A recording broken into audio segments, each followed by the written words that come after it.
Queridos hermanos, iniciamos la lección divina de este día lunes 13 de marzo, lunes de la tercera semana del tiempo de Cuaresma. Por la señal de la Santa Cruz de nuestros enemigos, líbranos, Señor Dios nuestro, en el nombre del Padre, y del Hijo, y del Espíritu Santo. Amén. Señor mío y Dios mío, creo firmemente que estás aquí, que me ves, que me oyes. Te adoro con profunda reverencia, te pido perdón de mis pecados y gracia para hacer con fruto este tiempo de lección divina. Madre mía Inmaculada, San José, mi Padre y Señor, Ángel de mi guarda, interceded por mí. En este día, lunes, en la primera lectura, leemos el segundo libro de los Reyes, capítulo 5, versículos 1 al 15. En aquellos días, Naamán, general del ejército de Siria, gozaba de la estima y del favor de su rey, pues por su medio había dado el Señor la victoria a Siria. Pero este gran guerrero era leproso. Sucedió que una banda de sirios, en una de sus correrías, trajo cautiva a una jovencita que pasó luego al servicio de la mujer de Naamán. Ella le dijo a su señora: si mi señor fuera a ver al profeta que hay en Samaria, ciertamente él lo curaría de su lepra. Entonces fue Naamán a contarle al rey su señor: esto y esto dice la muchacha israelita. El rey de Siria le respondió: anda pues, que yo te daré una carta para el rey de Israel. Naamán se puso en camino, llevando de regalo 10 barras de plata, 6,000 monedas de oro, 10 vestidos nuevos y una carta para el rey de Israel que decía: al recibir esta, sabrás que te envío a mi siervo Naamán, para que lo cures de la lepra. Cuando el rey de Israel leyó la carta, rasgó sus vestiduras exclamando: ¿soy yo acaso Dios, capaz de dar vida o muerte, para que éste me pida que cure a un hombre de su lepra? Es evidente que lo que anda buscando es un pretexto para hacerme la guerra. Cuando Eliseo, el hombre de Dios, se enteró de que el rey había rasgado sus vestiduras, le envió este recado: ¿por qué rasgaste tus vestiduras? Envíamelo y sabrá que hay un profeta en Israel. Llegó pues Naamán con sus caballos y su carroza y se detuvo a la puerta de la casa de Eliseo. Este le mandó decir con un mensajero: ve y báñate 7 veces en el río Jordán y tu carne quedará limpia. Naamán se alejó enojado, diciendo: yo había pensado que saldría en persona a mi encuentro y que, invocando el nombre del Señor su Dios, pasaría la mano sobre la parte enferma y me curaría de la lepra. ¿Acaso los ríos de Damasco, como el Habaná y el Fárfara, no valen más que todas las aguas de Israel? ¿No podría bañarme en ellos y quedar limpio? Dio media vuelta y ya se marchaba furioso, cuando sus criados se acercaron a él y le dijeron: Padre mío, si el profeta te hubiera mandado una cosa muy difícil, ciertamente la habrías hecho. ¿Cuánto más si solo te dijo que te bañaras y quedarías sano? Entonces Naamán bajó, se bañó 7 veces en el Jordán, como le había dicho el hombre de Dios, y su carne quedó limpia, como la de un niño. Volvió con su comitiva a donde estaba el hombre de Dios y se le presentó diciendo: ahora sé que no hay más Dios que el de Israel. Palabra de Dios. La historia que nos presenta el segundo libro de los Reyes en tiempos del profeta Eliseo es sumamente importante. ¿Por qué? Porque nos muestra de una manera muy, muy sencilla cómo las personas esperan una sanación y una salvación a su modo, y cómo la sanación y la salvación que ofrece el Señor es sumamente sencilla de obtener. Como es tan fácil de obtener, como parece tan poca cosa a los ojos del mundo, son muchos los que la desprecian. ¿Por qué? Porque en su mente, en su corazón, esperan otra cosa. Esperan ver alguna cosa espectacular, maravillosa, un show. Y eso es lo que buscan muchos corazones. Naamán es un general de Siria, que es un gran general y goza de la estima y del favor de su rey, pero es leproso. Y sucedió que traen cautiva a una jovencita israelita que termina en servicio en la casa de este general. Y ella le dice a la esposa de este general, de Naamán, en Israel hay un profeta que le curaría la lepra, en Samaria, donde estaba ubicado Eliseo. Entonces Naamán le cuenta al rey y el rey lo envía, pero lo envía con una comitiva, en primer lugar, de grandes cantidades de dinero. 10 barras de plata, 6,000 monedas de oro, 10 vestidos nuevos y una carta. La carta ya la vamos a hablar, pero primero, la plata. Esto es algo típico. ¿Cuánto cuesta el bautizo? ¿Cuánto cuesta recibir un sacramento? Nada. Los sacramentos no se venden. Los sacramentos no tienen un precio. No son un bien de consumo. El cristiano hace una ofrenda cuando participa de la misa, cuando recibe un sacramento. ¿Esa ofrenda de qué depende? De su corazón, de su generosidad, de qué es lo que quiere mostrar a Dios en cuanto a la generosidad de su corazón. Punto. Pero a las personas muchas veces no les gusta esto porque prefieren que les pongan un precio. No, dime cuánto hay que pagar para sentirnos propietarios. Y qué importante es tener clara que la gracia de Dios no tiene precio. No la podría pagar de ninguna manera porque no hay nada que yo pueda poseer en este mundo que me alcance para pagar la gracia de Dios. La carta que envía el rey le dice al rey de Israel: al recibir esto, sabrás que te envío a mi siervo Naamán para que le cures la lepra. Es una carta bien absurda y efectivamente abierta a una mala interpretación. Como sucede, el rey de Israel recibe esta carta y se rasga las vestiduras diciendo: ¿acaso soy yo Dios? ¿Cómo voy a yo curarle la lepra? Y se imagina que lo que están buscándole es una excusa para hacerle la guerra. ¿Por qué no preguntó? ¿Por qué no preguntó al general? A ver, no entiendo, ¿de qué va esto? Y el general le hubiera contado: bueno, una israelita me ha dicho esto, y entonces le hubiera dicho: no, tú tienes que dirigirte entonces donde el profeta. Pero no, él prefiere imaginarse cualquier cosa, como lamentablemente nos ocurre en la gran mayoría de pleitos que hay en la humanidad, como la gran mayoría de peleas que hay en las familias, como la gran mayoría de conflictos que hay entre compañeros de trabajo. ¿Por qué? Porque no se pregunta, porque se asume. Por eso Eliseo, cuando se entera, le manda a decir: ¿por qué rasgaste las vestiduras? Envíamelo. Y sabrá que hay un profeta en Israel. Llega Naamán y entonces se produce lo más hermoso de esto.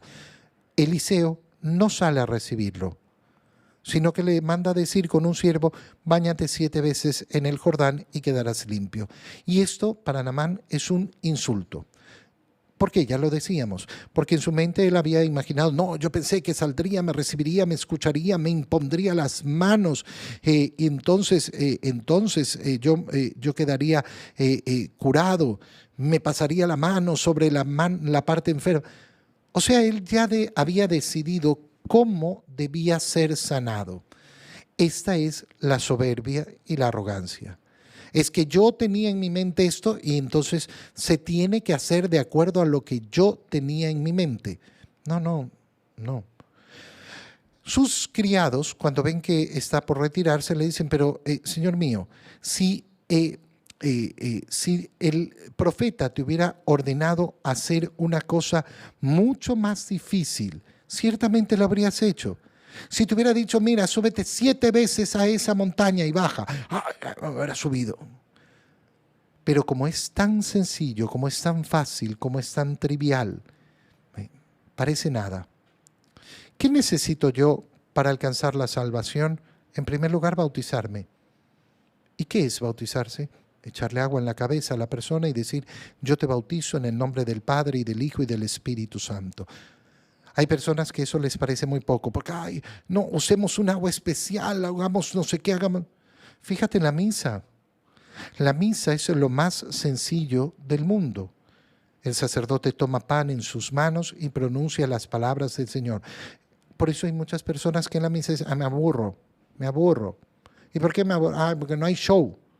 Porque yo quiero show y lamentablemente muchas veces caemos en eso, en hacer show la misa. ¿Por qué? Porque nos parece muy poco, porque no vemos con los ojos de la fe.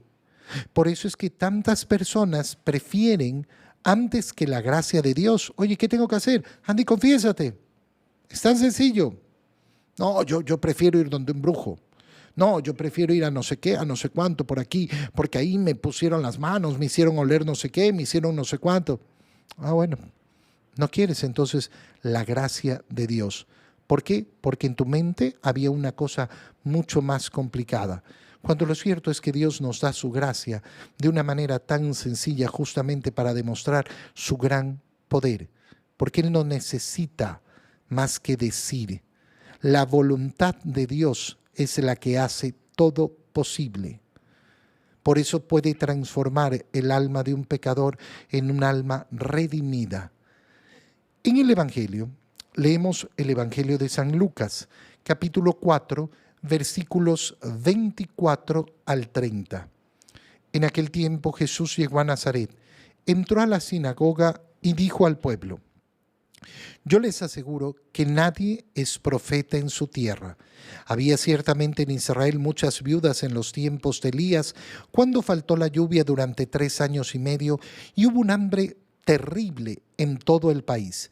Sin embargo, a ninguna de ellas fue enviado Elías, sino a una viuda que vivía en Sarepta, ciudad de Sidón. Había muchos leprosos en Israel en tiempos del profeta Eliseo. Sin embargo, ninguno de ellos fue curado, sino Naamán, que era de Siria. Al oír esto, todos los que estaban en la sinagoga se llenaron de ira y levantándose lo sacaron de la ciudad y lo llevaron hasta una saliente del monte, sobre el que estaba construida la ciudad, para despeñarlo. Pero él, pasando por en medio de ellos, se alejó de allí. Palabra del Señor. Este evangelio lo leemos hoy por varios motivos. En primer lugar, darnos cuenta cómo el mismo Señor habla de estos dos ejemplos. En primer lugar, de el tiempo en que el profeta Elías había pasado por esos 3 años de falta de lluvia. Y sin embargo, habiendo tantas viudas en Israel, no fue enviado Elías a ninguna de ellas, sino a una mujer viuda que vivía en Sarepta, ciudad de Sidón. Había muchos leprosos en Israel y sin embargo Eliseo curó a Naamán, que era de Siria. Estos dos ejemplos el Señor los utiliza ¿para qué? Para ejemplificar cómo no hay verdaderos profetas que sean aceptados en su pueblo. ¿Dónde está Jesús? Está en Nazaret, está en su propia tierra, en su propia ciudad, o mejor dicho, en su propio pueblito, caserío, mejor dicho. Está en Nazaret, rodeado de aquella gente que lo ha visto crecer, rodeado de aquella gente que lo conoce, que conoció a José, que conoce a María, que conoce a todos sus familiares. Y entonces, ¿qué es lo que sucede? Que como es uno que yo conozco y que veo y que nunca he visto hacer nada sorprendente, se preguntan, bueno, ¿y de dónde acá?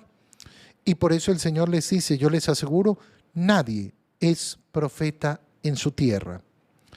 ¿Por qué? Porque lamentablemente tenemos la dificultad de aceptar el consejo, aceptar la sabiduría de quien está cerca de nosotros. Qué importante es darnos cuenta que la humildad nos tiene que llevar efectivamente a contemplar lo que ha puesto Dios cerca de mí. A veces preferimos escuchar el consejo de cualquier otro, menos aquel que Dios ha puesto cerca de mí. Piensa, por ejemplo, en un esposo. ¿A quién le ha dado Dios como principal consejera a un esposo? A su esposa. Y sin embargo son muchos los que no quieren escucharla. Y viceversa. Viceversa. La esposa que no quiere escuchar a su esposo. Pero si ustedes están casados, es porque Dios los ha llamado a estar juntos para ayudarse. Así nace el matrimonio. Vio Dios que no era bueno que el hombre estuviera solo y procuró para él la compañía necesaria. Pero no la aceptamos. Lógicamente, un hijo está creciendo y tiene que aprender, y sabemos bien cómo llega esa época de la adolescencia, donde se vuelve rebelde contra los padres. Porque, bueno, un proceso donde efectivamente el adolescente quiere tomar control de esa libertad que todavía en muchos factores está en las manos de los padres. Pero efectivamente tiene que darse cuenta, bueno, mira, no serán los amigos los que van a dar la vida por ti, los que mejores consejos te van a dar. No serán los vecinos, ni serán los de la pandilla, ni serán los no sé qué. Usa lo que Dios ha puesto cerca tuyo, cerca tuyo. Hay ese afán de querer escuchar y es querer escuchar aquello que viene de lejos. Oye, pregúntate por qué en ciertas sectas utilizan hablar con acentos extranjeros. ¿Por qué lo hacen? Porque lamentablemente las personas tienen esta noción, ay, si tiene acento extranjero, debe ser mejor, debe ser más importante, debe ser no sé qué. Y entonces, claro, se les engaña y se les miente justamente utilizando esa debilidad del corazón humano. Al oír esto, ¿qué ocurre? Todos los que estaban en la sinagoga se llenaron de ira. ¿Por qué? Porque no hay profeta en su tierra, porque el Señor les está diciendo una verdad. Qué terrible es cuando la verdad produce ira. La verdad tiene que producirnos alegría en primer lugar, y la verdad lo que nos puede producir es pena por estar lejos de ella. Pero aquel que delante de la verdad se pone iracundo significa que no tiene la humildad para escuchar la verdad. Esto es lo que sucede en el mundo de una manera terrible, terrible. Tú ves en las discusiones sobre ciertos temas cómo salta la ira, una ira que siempre es irracional. Oye, te estoy diciendo una verdad tan sencilla. Un hombre es un hombre, una mujer es una mujer. Punto. ¿No te gusta esta verdad? Un hombre no puede quedar embarazado. No, ¿cómo vamos a decir una cosa tan sencilla, tan simple, tan verdadera? Si eso te afecta, si eso te enoja, el Señor ha dicho con claridad, lo que Dios ha unido no lo separe el hombre. La iglesia no puede aceptar el divorcio. No, es que no entendemos, que no sé qué. Si una verdad tan sencilla, nuestro Señor nos dijo esto, a mí me produce tanta rabia, bueno, el problema es mío y el problema es profundo. Se llenan de ira y levantándose lo sacaron de la ciudad y lo llevaron hasta la saliente del monte sobre la que estaba construida la ciudad para despeñarlo. Es decir, tanta es su ira que quieren matar al Señor en el mismo Nazaret.